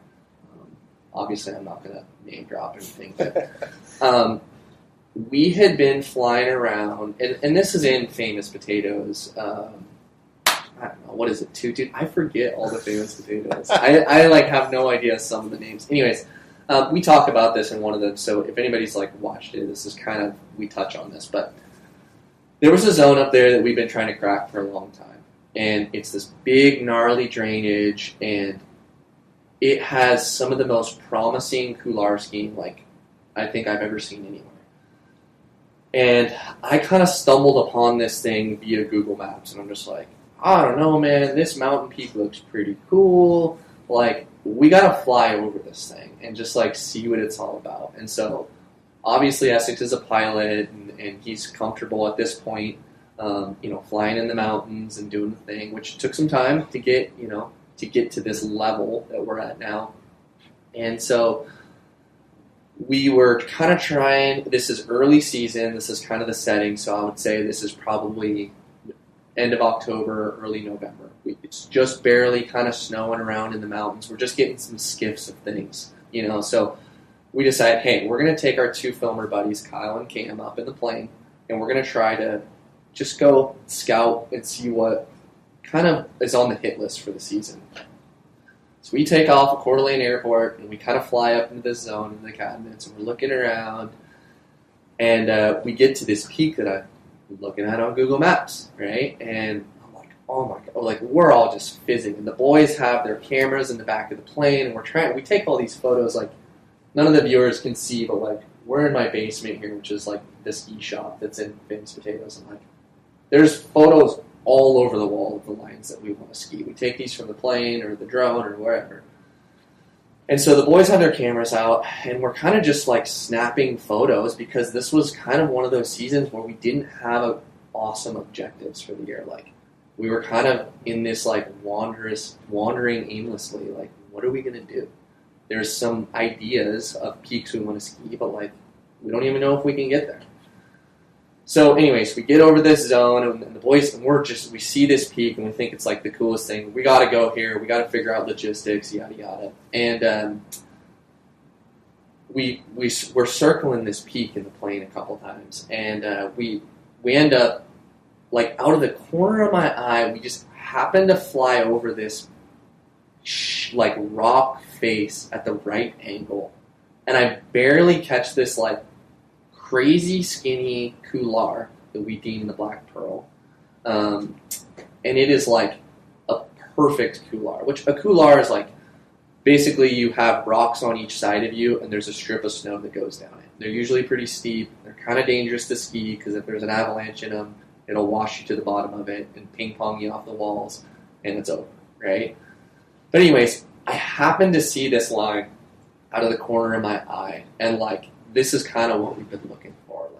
This is the line of the year. We're going to make a movie around this ski line. And so anyways, fast forward to the season, we go and we ski this thing. And so everybody takes time off work, we do the thing, we get to the trailhead super early, it's cold as hell, Like, it's just the classic, like, you're stoked with your buddies, and we have, like, this line that's we're probably biting off more than we can chew, but we're going to see if this thing goes. And so we get to the bottom of this thing, and you can't see this line from the valley floor. This is a very deep, real, like, rocky on both sides valley that runs probably 3 or 4 miles up this, like, to the top. And when you're standing in the valley floor, you totally can't see this line, the Black Pearl. But when you hike up a ways, up the bottom of the run out of this thing, it will turn 45 degrees and you will look up the barrel of the gun. And it is like a perfect line. It's like a crack in this mountain that, like, shouldn't exist. This should be like some things you would see people trying to rock climb that's straight up and down, right? And so we get there, and the snow is kind of, you know, variable. There's grapple down buried probably 6 to 8 inches, and we're getting some really weird avalanche pit tests where we're like, gosh, this is stable, but it's also there's grapple layers here, and it's kind of reacting, and, you know, this is right on the edge, dude. Like, is this gonna be okay to ski? Because we have to hike up this thing from the bottom. We most of these couloirs, you can't ski them from the top down a lot of the times. Maybe I should rephrase that. We prefer to ski them hiking up them, because then you kind of know what you're getting into. Especially if it's not something that's ever been skied or that you don't know has ever been skied. So we're at the bottom of this thing, and if the stability is no good and you're hiking up this thing and it slides up the top, it's going to wash all 3 of us out of this thing, and who knows whether we live or we die. You just don't know. And that's the reality of it. Not to make it sound more intense than it should be, but if you watch the video, it's that intense. Yeah, and so we finally decide, and I'm kind of in the moment, I'm kind of out on this. I'm like, I'm not really having the snow is not making me feel good about skiing this line or even attempting to hike up this thing. And so that's the best part about our crew, is we're all very open, and everybody, like, will listen to each other. Like, well, what's your concern? Let's talk about it. Let's talk through it. Let's see why. Let's see if this is a valid concern, or this is just the guy saying, hey, this is scary. Let's not do this, right? So after a bit of talking amongst ourselves, we decide, okay, collectively we think this is right on the edge of being safe enough to hike up it, and we're going to give it a go. And we're going to keep, we call them hasty pits, which is kind of where you dig an avalanche pit with your hand on the way up. But you're not getting your shovel out and digging this pit and testing the snow all the way up. But you're digging these little hasty pits. You can kind of dig, you've probably done them, you know, and you can kind of tell what the top layer of snow is doing by you doing a hasty pit. So we decide as a group collectively, the 3 of us, okay, we're going to keep digging hasties up this thing, and if there's any reason to turn around, like, we're kind of going to run this on almost like the 3-strike system, you know? Once we have a few odds stacked against us, we're going to just pull the plug and we're going to just come back another day. Live to ski another day, right? So we start hiking up this thing, we're digging hasty pits, and all of us are shitting our pants, because this is probably one of the gnarliest, steepest, and tightest couloirs from wall to wall. I mean, there's areas where I could just reach my arms out and touch both sides of it, you know? And we keep digging these hasty pits, and the snow's honestly better in the couloir than it was at the bottom. It was more stable. And so we're like, oh man, like, we kind of have to keep going. So next thing we know, we're at the top of this thing, and we didn't have any red flags, and so we decided to ski it. And we send Essex first, and that's like the clip of the movie, which is him skiing this thing top to bottom, like a boss. Like, I don't know how he did it. His legs were burning by the end of it. They had to have been, but he just, like, had the mental fortitude to, like, just get through this thing and get to the bottom. But I'll never forget, kind of just wrapping up the whole story. I don't want to rant too much, but, like, after we all skied this line and were successful, it was one of those things that we had scouted it early in the season, and we were building the whole season to ski this line. And we had gone to it multiple times before. It didn't work. Finally, it works. And amount of joy and just like you were just so overwhelmed by at the bottom of the line. Like I'll never forget. Like all of us decided to take the next day off because our adrenals were so drained that it was like the gnarliest thing you've ever done. Like we were like, we're not skiing tomorrow. We're never gonna ski a cooler line than this ever. Adrenaline fueled euphoria, absolutely. And so, anyways, that's kind of that was the line of the season for us, and we call it the Black Pearl. Essex has skied it one time since then, and we still go back to that drainage, that valley, and kind of keep working our way up it every year and skiing all the other little goodies off of it. I got another one this year that I skied off of it, off the main peak, that was like, I've been looking at that line for 3 years. I didn't think it was possible to ski, and I went and skied it by myself while he was skiing the Pearl again by himself. Like, being in the mountains and doing stuff like that on your own, you're hiking, you're boot packing up this crazy couloir by yourself, is like one of the most adrenaline fueled, like, I'm going to second guess every single thing I ever know in my life going up this thing moments. Like, but dude, when you get to the bottom, there's nothing better. Dude. Yeah. What an incredible story. Told very, very well.